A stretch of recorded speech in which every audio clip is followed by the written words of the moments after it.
morning, welcome back. Today we're in Orlando, Florida, and we're headed north to a place called Blue Springs State Park. We're gonna go scuba diving there. Ben went to a scuba shop yesterday, and the lady really highly recommended this spring. It's one of the lesser known springs, I believe, for scuba diving because we've read a lot of articles, and this one has not been named in any of those articles.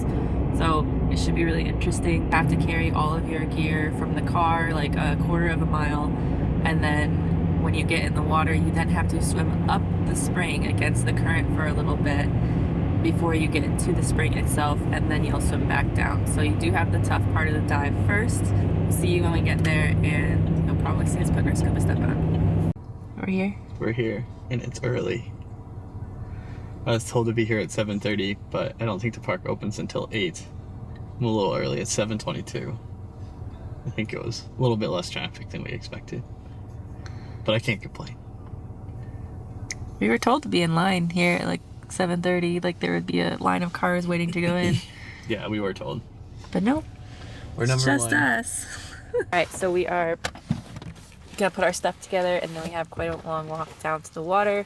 So we might not see you until we get in the water because our other camera is in its waterproof camera case. So, also, they were right. Get here 30 minutes early because there was definitely a line waiting to come in. So, alright.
So we've just finished our dive to the spring. I hope we got some good shots. It was pretty cool.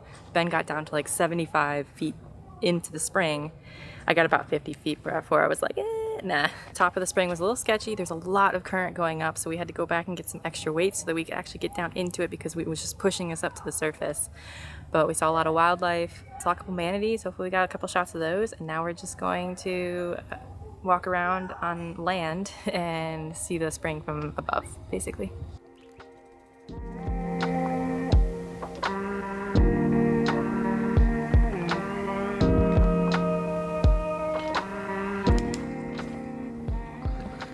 This place is absolutely incredible. I highly recommend anybody coming to Florida. Anytime you're in an Orlando area and you're looking for something to do that's not Disney or not terribly expensive, it's only $6 a vehicle. So this is great. Bring your own swimsuit, bring a snorkel, just float down the river.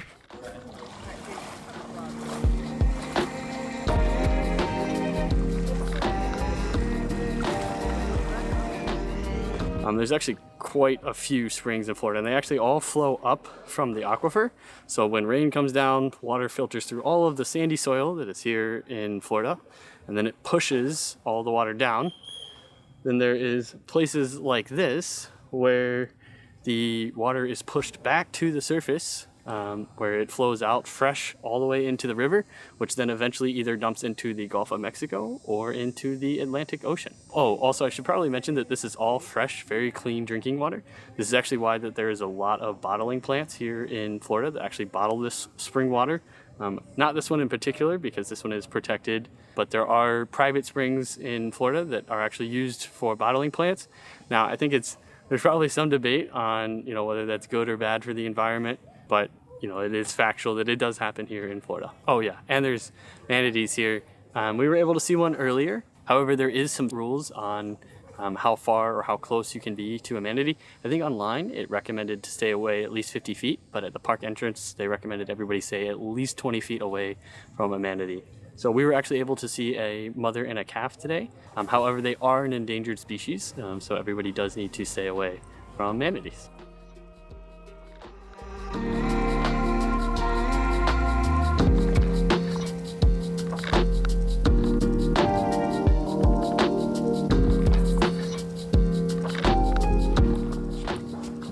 Just saw some manatees. I've never seen one before.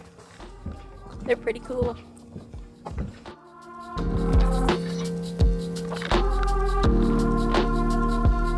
That was cool. The manatee wrangler kind of hovers over them, so it's hard to get a shot, but they're really cool to look at.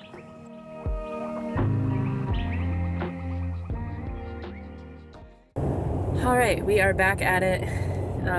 It's actually the next day. It's Sunday, and we're headed over to Cape Canaveral, but we're not really going for the space stuff, which is what you'd normally expect. We're going over to what's called Merritt Island National Wildlife Refuge. They got really good reviews, and they have like a drive that you can take with your car, kind of off-road, to see some wildlife. We should be there in about 40 minutes, and hopefully we see lots of wildlife today, and hopefully we get to show you some wildlife today. So yeah, we're getting close to winter, which is normally where a lot of migratory birds kind of come down to Florida. So we might see some early birds.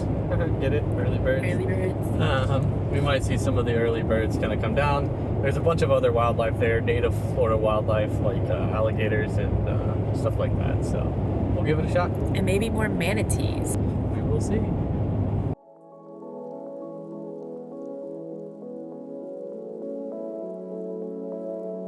All right, so we made it to the wildlife refuge. We're actually on the Cape Canaveral National Seashore, and I thought I was being prepared by buying my pass beforehand and printing it out like the website said, but they had a really hard time with that. Yeah, so you might just want to buy your ticket when you get here if you come here, and save the rangers some hassle because it didn't go very well. So we ended up paying a little extra just to ease the rangers' efforts, and now we're on this Biolab Road, which is like a wildlife drive.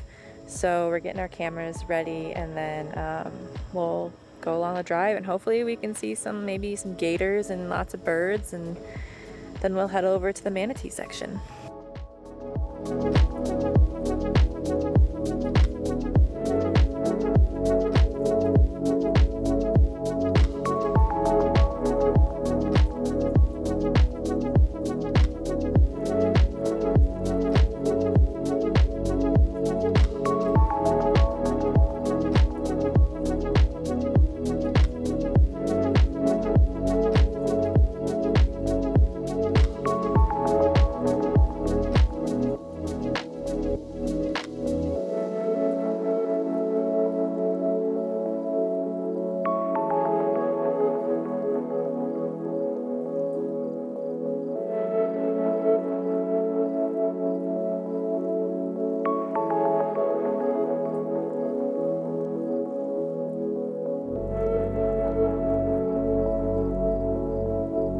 So far, we have seen 2 swamp puppies, aka alligators, some like birds, loons, and now we're filming, I think it's an eagle. We'll have to look up what kind of bird it is when we get back, but we'll see some more.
These adolescents are learning the task of cleaning their own bodies. Critical for removing parasites and other debris that could impede their flying.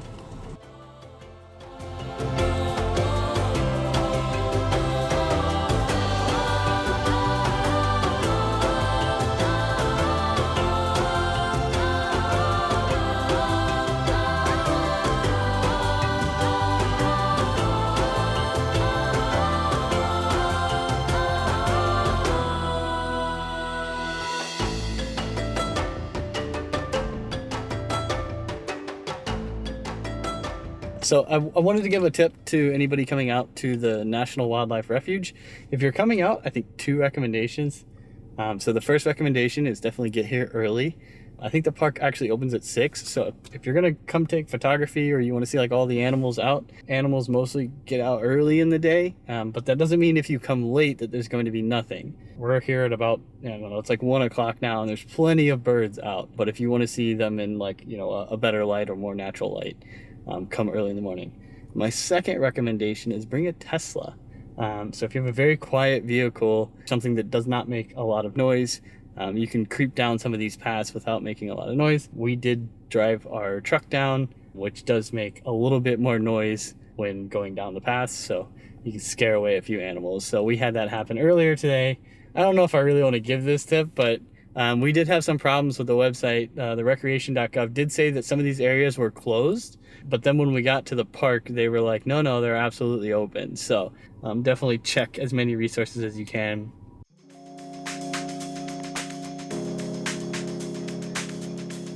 We are parked and we're heading towards an observation tower just to see what we can see. Shouldn't be a long walk.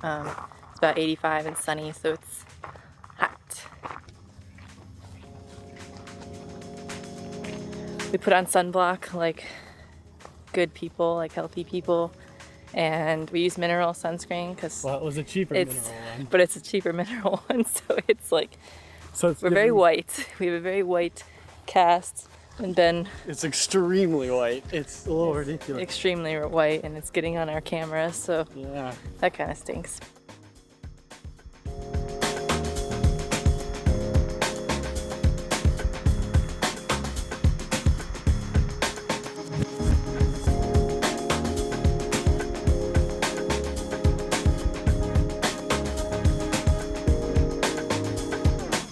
All right, I don't know if we actually mentioned this, but this is the Black Point Wildlife Drive. So if you put that on the map, you'll actually be able to see that. And that's how you'll find this place.